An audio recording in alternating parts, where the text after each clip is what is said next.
Hello everybody, welcome back to the sessions on power electronics by Ramana. This is the 14th session, which is a continuation of the 13th session. That is the same topic has been under discussion.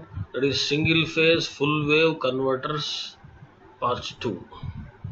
In the 13th session, we have discussed, that is in part 1, we have discussed the basics of single phase full wave converters, their types, and when it comes to particularly controlled converters, we have also gone through the midpoint configuration and bridge type configurations likewise.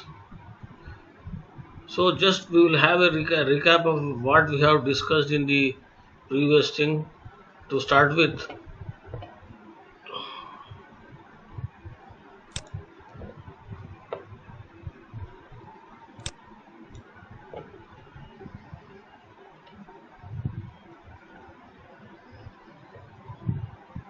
in case of full wave conversion, when compared to half wave conversion, the net average current and voltages through the load will be more. Our average value of voltage and current will increase. And to make that possible, so that the load will be getting voltage and current in both the half cycles in positive direction, you need to have two pulses for a given cycle, or in each half cycle you have to give gate triggering pulse for conduction to take place. And a converter will be called as uncontrolled if it contains only diodes, which are not controllable obviously. So controls are basically divided based on the devices or its controllability as uncontrolled, semi-controlled and fully controlled converters. And based on the circuit configurations, they are midpoint or center tap transformer supply converters and bridge circuit converters, in which we have just gone through the different configurations, bridge configurations with controlled and uncontrolled converters. Uncontrolled converters will be getting full sinusoid and average voltage will be less. There will not be any controllability, or they cannot be controlled.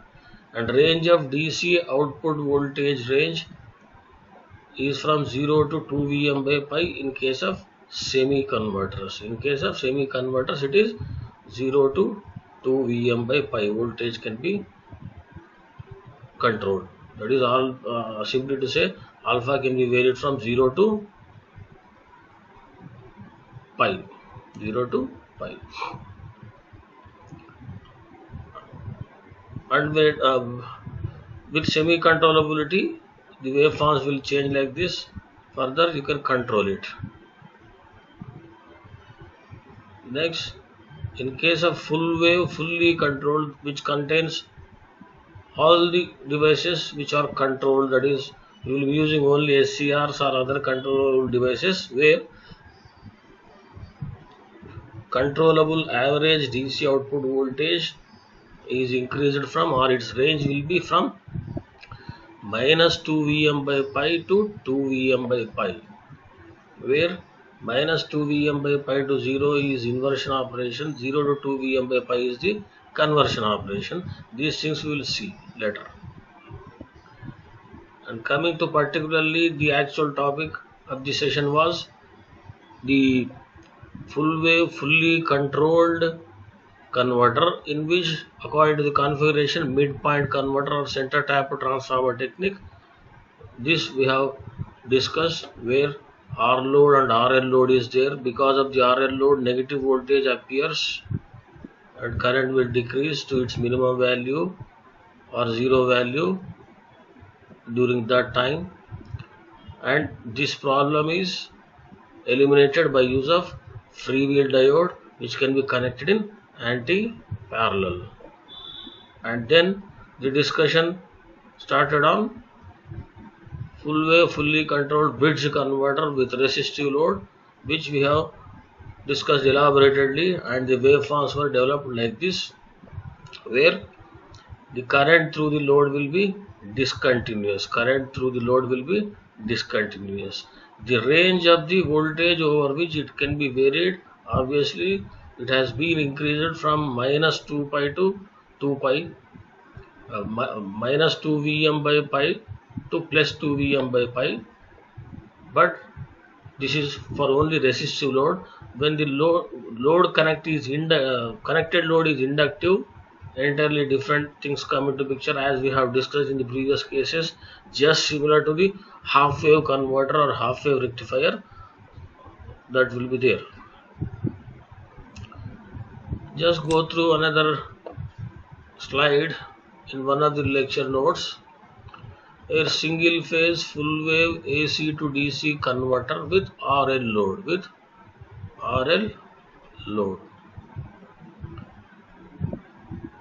SCRs T1 and T2, T3 and T4 will be working together in positive and negative half cycles respectively, and the other operating procedures and the sequences we have already discussed with the case when the load was resistive.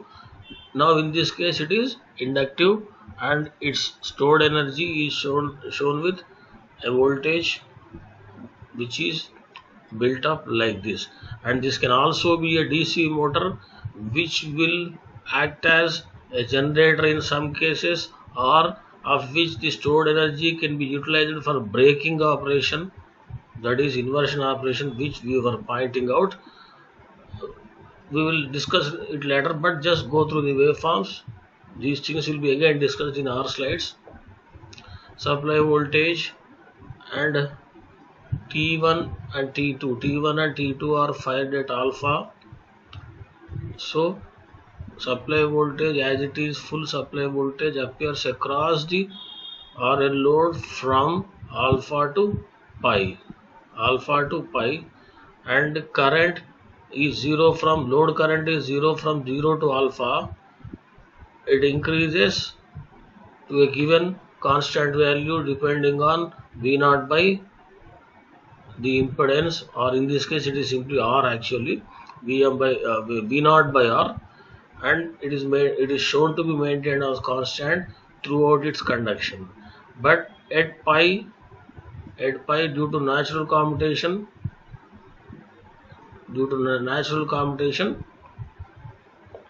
T1 and T2 should become reverse biased and they should be turned off, but due to the inductive action the current will not decrease 0.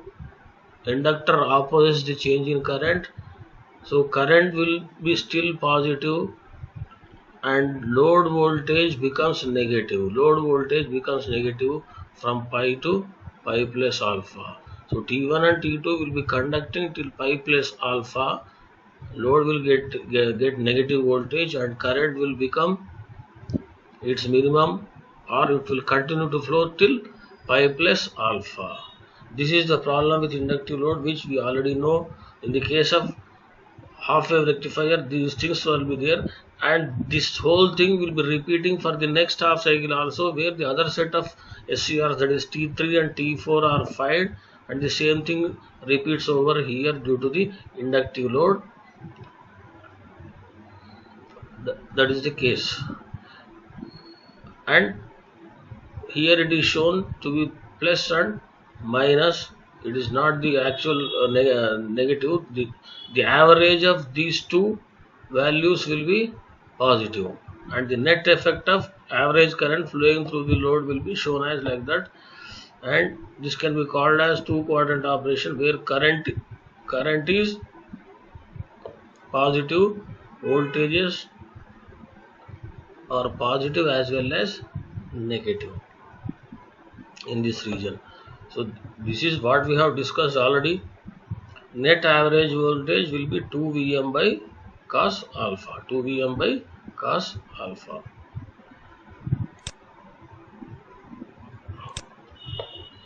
So come to our actual discussion of this session, that is single phase full wave converters 2, in which we will be mainly discussing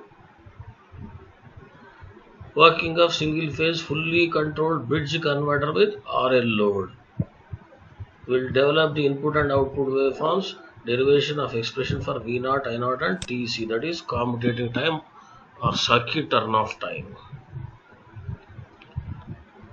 It is a converter which converts or inverts AC voltage into wide range of controllable DC output voltage. Again, as said in the previous session, this AC, in all these discussions, it is sinusoidal, but it can also be a of other shape, like square wave, alternating wave, square alternating wave, triangular wave, anything actually.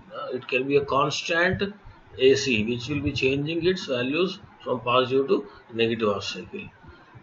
In this range of controllable average DC output voltage is minus 2 Vm by pi to 2 Vm by pi, which has been doubled when considered with the case when only resistive load was there.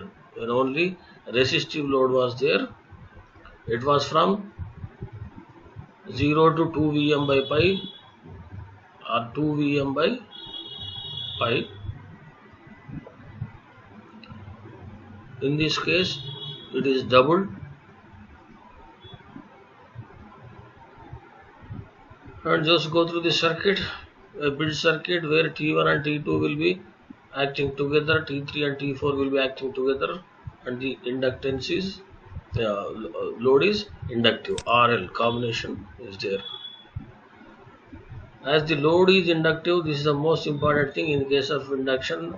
As load is inductive, the current rises slowly to its maximum value and falls slowly to its zero value. Output voltage V0 reaches zero value earlier than current I0. Actually, V0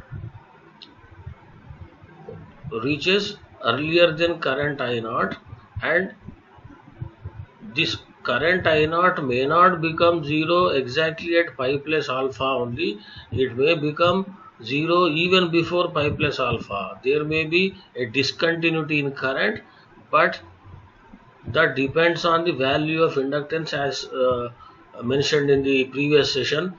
If the load inductance is high, the current will take long time to reach zero or its minimum value, and if the circuit firing angle is tuned to suit to this inductance value, then current becomes zero exactly at pi plus alpha, so that it becomes continuous. And that is called continuous conduction mode. If load inductance is less, current will become zero in lesser time than pi plus alpha. So between the time where current becomes zero till pi plus alpha, there will be a discontinuity in the current waveform, that is discontinuous conduction mode. The output in our waveforms, we will be mainly drawing the waveforms related to continuous conduction mode. The output voltage follows input voltage through a small portion of negative half cycle until T1, T2 are turned off. T1, T2 will be turned off by natural commutation when current becomes less than the holding current. In case resistive load was there, T1, T1 and T2 were turned off by natural commutation when voltage crossed zero itself. But in this case, it continues to be negative. Current will still be positive and it will be more than the holding current, so current conduction will be there, SCR will be still conducting. So these T1 and T2 will be turned off only when current becomes less than the holding current. Assume that the current I0 falls below the holding current value at an angle pi plus alpha. This is what is continuous conduction mode.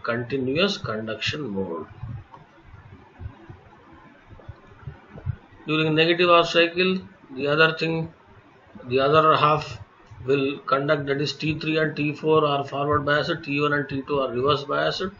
T3 and T4 will be triggered simultaneously when firing pulses are applied at pi plus alpha. But at this time, the current will fall to its zero value and both T1 and T2 will come to forward blocking state. thus resulting in a continuous current waveform or continuous conduction. So T3 and T4 act as short circuit, whereas T1 and T2 act as open circuit. Full supply voltage appears across the load. Obviously, uh, from before that, full supply voltage will not be appearing across the load. In fact, it will be a negative, as it is a full wave rectification that we will see in the waveforms and called as output voltage. Current I0 flows through T3 load and T4. T3 load and T4 just similar to resistive load. Same thing repeats for the negative half cycle also. As load is inductive, current rises slowly to its maximum value and falls slowly to zero value. Output voltage V0 reaches zero value earlier than current I0. But it will become negative for some time. Current will be maintained positive through that time. The output voltage follows input voltage through a small portion of negative half cycle until T3, T4 are turned off.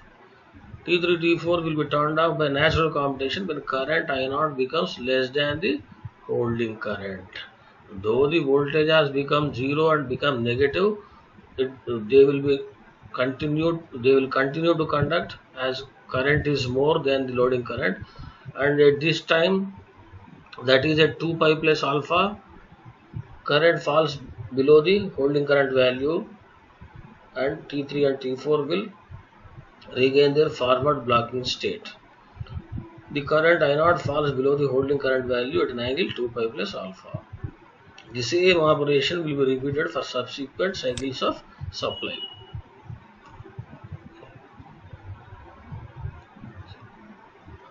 So again we will go through the waveforms. Supply voltage Vs,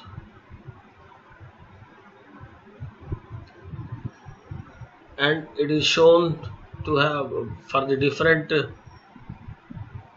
polarities for driving different sets of SCRs or thyristors. They are shown like this: VAB, VAB,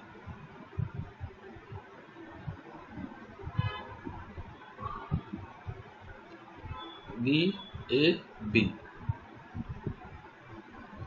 for the positive voltage, BA for negative voltage.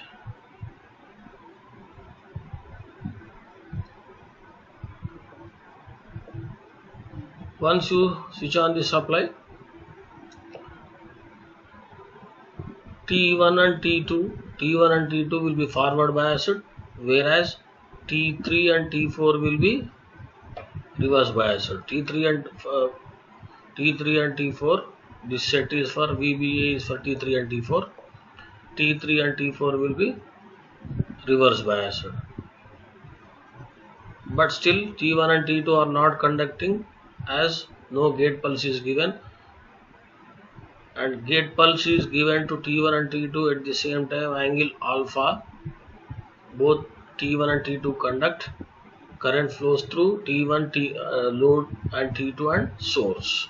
Until then, from 0 to alpha, the total supply voltage Vs would be blocked by the set of SCRs T1 and T2, and total reverse voltage will be blocked by the other set, that is T3 and T4.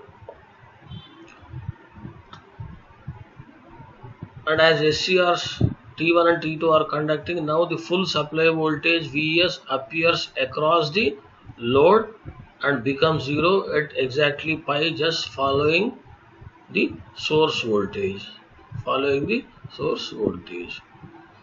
And the conduction takes place from alpha to pi in the forward direction, and V0 by Z or V0 by R here in this case, the current through the load will be, or average current through the load is plotted like this.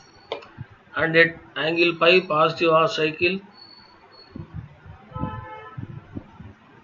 now it crosses zero, source voltage crosses zero to the first set of SCRs T1 and T2. reverse voltage or negative voltage will be applied, and to the other set, that is T3 and T4, for them it is a positive voltage. They will be forward biased. T3 and T4 will be forward biased. T1 and T2 will be reverse biased immediately.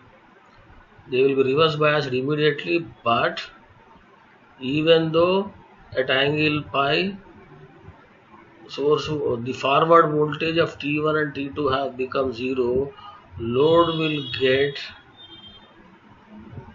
negative voltage due to the conduction still made possible because of the inductive action of the load.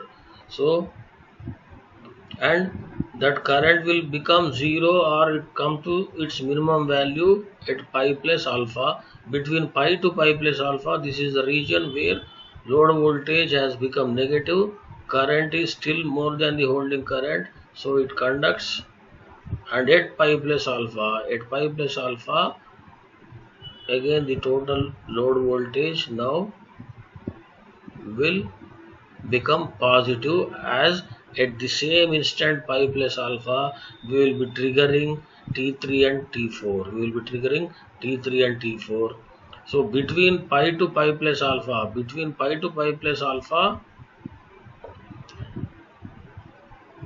the current will be flowing, load will be getting negative voltage.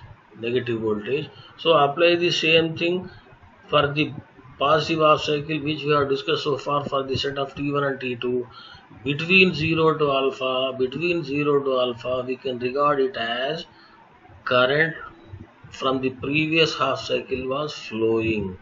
Instead of making it as 0, this is the current from the previous half cycle.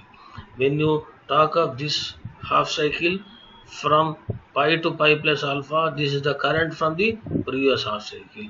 Again in this third half cycle, that is between 2 pi to 2 pi plus alpha, this is the current from the previous half cycle.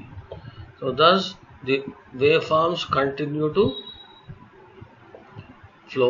follow in the same sequence, and this is the region where load voltage becomes negative, and obviously it has to be eliminated.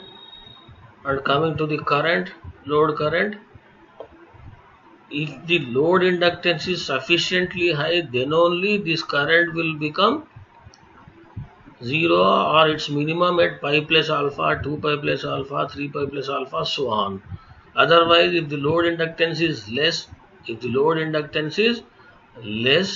then current will become 0 even before pi plus alpha, and in between that time or that region, that span, the current will be totally 0, or the current waveform will become discontinuous. That is your discontinuous conduction. Whereas in this case we are considering the load to have sufficiently high inductance, normally DC motors with sufficiently high inductance to AC, and so the current continues to flow and becomes 0 at pi plus alpha. Waveform becomes a continuous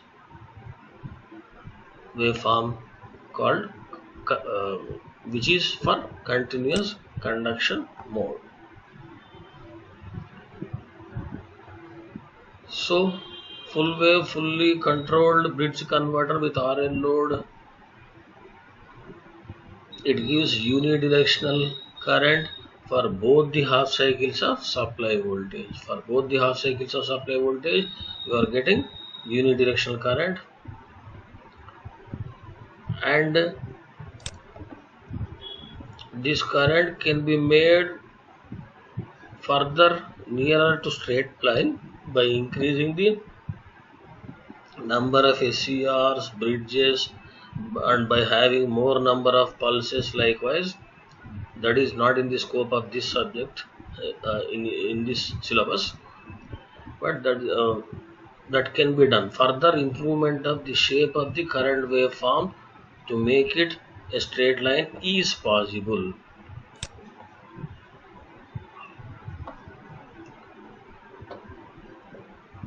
The output voltage is negative until incoming SCRs are turned on.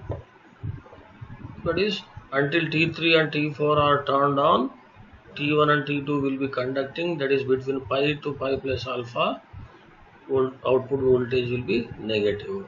Average output voltage V0 may be positive, 0 or negative depending upon the value of firing angle alpha. This is the most important aspect which we have to understand.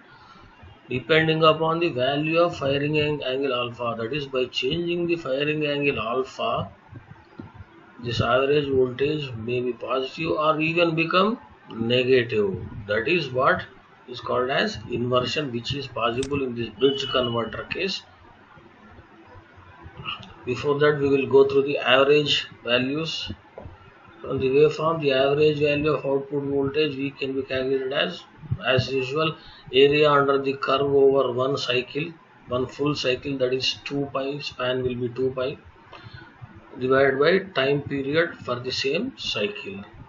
So it is, conduction is taking place from alpha to 2 pi plus alpha, or for total 2 pi.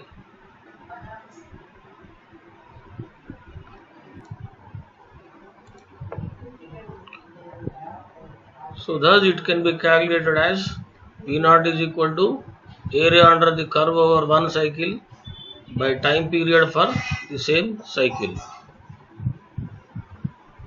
V0 is equal to 1 by 2 pi, the span, full cycle, integral alpha to 2 pi plus alpha, Vm sin omega t d omega t, or it can be simply written as, because of the symmetricity, 1 by pi integral alpha to pi plus alpha, and the expression.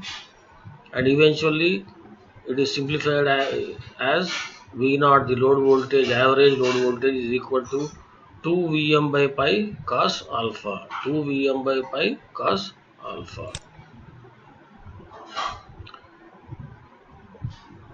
And thus, after deriving the expression for the load voltage, average load voltage, just go through the calculations of how it varies with respect to alpha. When alpha is 0, 30, 60, likewise 180. When alpha is 0, cos alpha, cos 0 is 1, V0 will be the maximum 2 Vm by pi, and when it is 90 degrees, it becomes 0, and when it is 180 degrees, it is negative maximum. Cos 180 is minus 1, so it is minus 2 Vm by pi. In between, different values are achieved, that is 2 Vm by pi to 0. This is the normal thing which we have to understand. In the same positive half cycle, spanning over a range of 0 to 180 degrees, that is 0 to pi, if alpha is varied from 0 to 180 degrees, or now the output voltage can be varied over a range of 2 Vm by pi to 0 degrees, to 0 value at 90 degrees, So just try to understand this as Vm by pi by 2, Vm by pi by 2, that is for 90 degrees in a given half cycle range over a range of 90 degrees, from 0 to 90 degrees, it is suitable for conversion, where positive half cycle will be giving positive average current only and positive average voltage only, 2 Vm by pi to 0. And the other range is where you increase alpha, that is firing angle, further over 90 and become equal to 180 degrees. It will be, voltage will be ranging from 0 to minus Vm by pi by 2. That is, if you take a given half cycle up to 90 degrees of the angle, conversion takes place, voltage will be positive.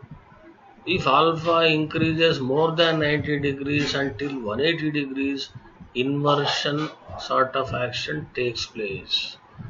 As the firing angle alpha is increased, the output voltage V0 will decrease and also it may become negative. So average value of the output voltage may be either positive, 0 or even negative. Even negative. So this thing we can understand from the works of the researchers.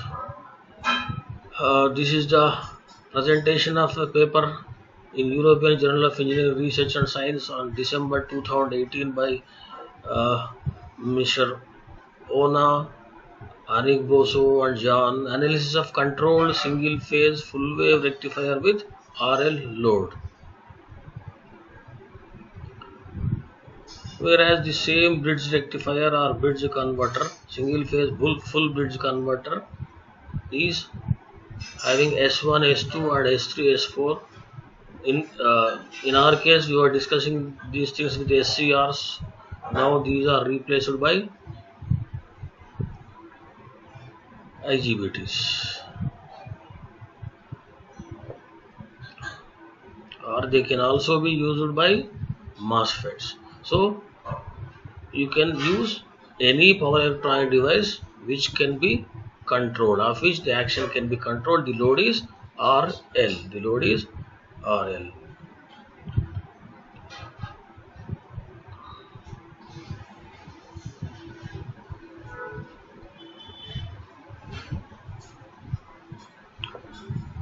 And this is the waveform for supply gate voltage and switching pulses at a given angle alpha. At a given angle alpha, gate triggering pulse alpha, pi plus alpha, 2 pi plus alpha, they are given. These are the outputs recorded from the simulation.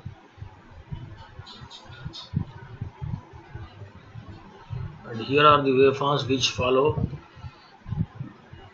This waveform shows the supply voltage,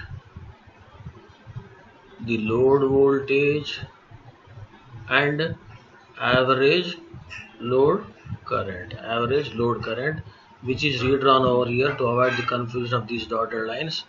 Now even the supply voltage is also not shown. This is the load voltage. From alpha to pi it is positive, between pi to pi plus alpha, 2 pi to 2 plus pi plus alpha, between 0 to alpha, the load voltage is negative. Whereas the current is becoming is slowly rising from its minimum value to maximum value from alpha. After reaching a maximum value, it is decreasing. At pi, load voltage has become 0, current is slowly becoming 0 and becoming its minimum value at pi plus alpha. At pi plus alpha, other sets of switches are closed, so again the same thing repeats. In this, the average load voltage is positive. Which are the results drawn from the simulations and even the actual conducting experiments, average load current is positive. This is for alpha is equal to 45 degrees. And when experiments are conducted further for alpha is equal to 62 degrees. Now you can see the difference between the waveforms, whereas the minimum value of current is above the 0, or in all the instances the average value of load current is positive and it has not become 0. Its minimum value is more than 0. At 62 degrees, the minimum value of load current is becoming 0. And if you increase alpha further at 86 degrees, the current is becoming negative. Current is becoming negative in some regions, but net effect may be still positive, but current is also becoming negative for quite appreciable region. If firing angle is increased further, that is 120 degrees, which is more than 90 degrees now, more than 90 degrees. See here, the minimum value of current has become 0 at 62 degrees. At 86 degrees, current has become 0, negative, but average value is still positive. The total current average value will become 0 at alpha is equal to 90 degrees. At alpha is equal to 90 degrees, that is greater than 86 degrees. When alpha is increased even beyond 90 degrees, pi by 2, now in this case it is 120 degrees, the total current at every instant has become negative now. It has become negative 1 in every instant. It will have negative average current and also negative voltage. The period for which negative voltage is applied is increased, its span is increased, and voltage has become negative. Voltage has also become negative. That is the effect of increasing of firing angle further and further, and this is the inversion operation where alpha lies, where alpha is from or above 90 degrees to 180 degrees. That is the inversion operation. Thus inversion operation is possible with the bridge rectifiers. And when it comes to the circuit turn off time, obviously it should be more than the actual device turn off time, as we know, and we have already discussed in the previous sessions during commutation. The pairs of SCRs T1, T2 and T3, T4 are reverse biased for pi minus alpha radians alternatively. What do you mean by this pi minus alpha radians? That is, pi minus alpha radians are in this region, that is alpha to pi, simply T1 and T2 are conducting. During this whole region, T3 and T4 must be reverse biased and they should never conduct. They should never conduct. And once pi is reached above pi, T3 and T4 will be forward biased instantaneously. And when T3 and T4 are conducting from pi plus alpha to 2 pi, that is the conduction time of T3 and T4, during that period T1 and T2 should be reverse biased.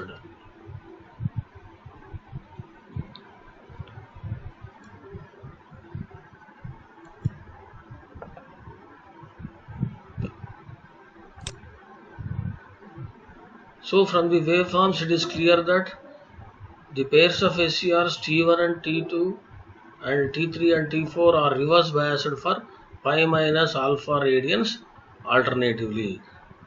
T1 and T2 for pi minus alpha, T3, T4 2 pi minus pi plus alpha, likewise are actual conduction time of the other set of SCRs. Hence the circuit turn off time is given by Tc equal to pi minus alpha by omega second. In whatever region, their net time or the span will be equal. The span over which the T1 and T2 conduct and T3 and T4 conduct are in the reverse. This during the same span of conduction time of T1 and T2, T3 and T4 will be reverse biased. When T3 and T4 are conducting, T1 and T2 will be reverse biased. The times for which both these sets are turned off or reverse biased, that span, that range or that time will be equal, and it will be equal to pi minus alpha radians. So to convert this that into second, divided by omega is nothing but 2 pi f. F is the frequency in Hertz. So Tc is calculated as pi minus alpha divided by omega seconds. That is the circuit turn off time. So that is how a bridge, a full wave controlled bridge rectifier works when the load is RL, when the connected load is RL. But how to eliminate it? Just apply the same things we have discussed in the previous cases, whether it were a half wave rectifier or the center table or midpoint configuration, to eliminate the negative load voltage or the inductive effect, so that the load voltage is always positive. Use a freewheeling diode connected in anti-parallel across the load. That is, connect a diode in anti-parallel or in the opposite direction. That is PN junction diode, or that is its cathode will be connected to the upper terminal in this circuit, anode to the negative, or P to the negative side, N to the positive side. And other same things come into picture when T1, when the current flows from the source via T1 RL load, T2 and back to the source, the normal load voltage and current will be flowing. When source voltage becomes zero, now load voltage will become positive due to the inductive action.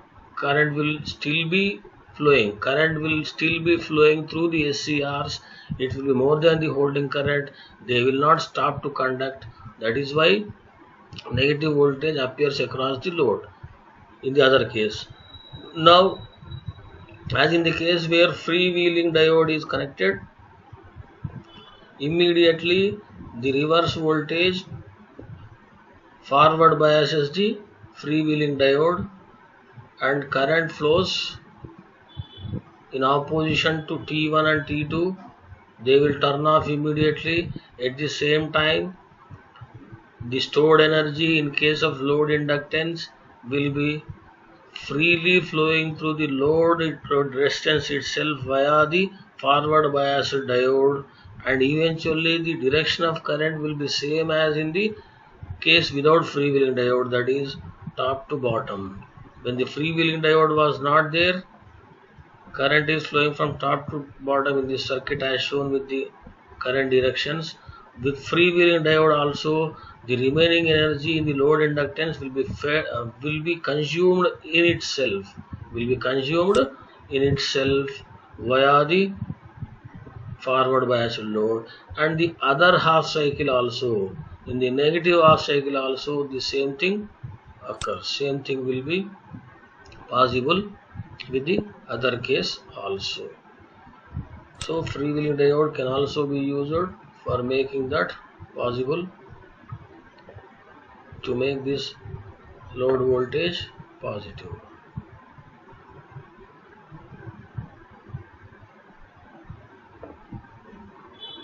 The load current is always unidirectional.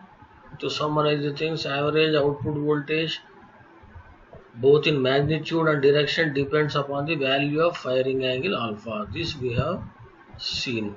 If alpha is more than 90 degrees, it is inversion, average output voltage becomes negative. So is the current. If alpha is less than pi by 2, the value of V0 is from 0 to 2 Vm by pi, and it acts as a converter. If alpha is greater than pi by 2, the value of V0 is from minus 2 Vm by pi to 0, and it acts as an inverter. These two are for firing angles from 0 to 90 degrees, and this is from 90 degrees to 180 degrees. In a single phase fully controlled converter, the controllable range of V0 is from 0 to 2 Vm by pi with R load, and minus 2 Vm by pi to 2 Vm by pi with RL load. So when compared to the resistive load case, now the range over which it can be controlled has been doubled. In the other case, when the load was only resistive, it was for only 90 degrees or 0 to 2 Vm by pi. In this case, it is the total half cycle can be controlled. It's a time for quiz. Single phase fully controlled bridge acts as converter if converter for firing angles less than pi by 2, less than or equal to pi by 2. In these answers, take it as alpha is equal to pi by 2. At equal to pi by 2, it becomes 0. Conversion means there should be at least be some average value. So proper answer and correct answer is alpha is less than pi by 2. It acts as inverter when alpha is greater than pi by 2. Greater than pi by 2. Again, alpha equal to pi by 2 is exclusively for 0 value. The circuit turn-off time of single phase fully controlled converter, just as calculated in the previous slides, it is pi minus alpha by omega. You need not consider this 2 pi value or 2 pi minus alpha. Because of the symmetricity, it can be calculated as pi minus alpha by omega seconds.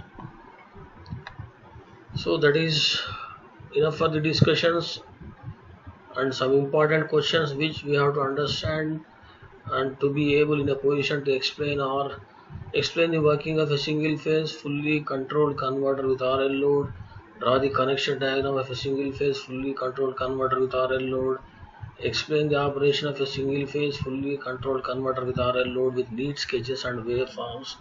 But strictly speaking, whether asked or not to draw the waveforms, it is always better to explain or write the answer or even to understand the concept of working of any power electronic converter or in fact any electronic device.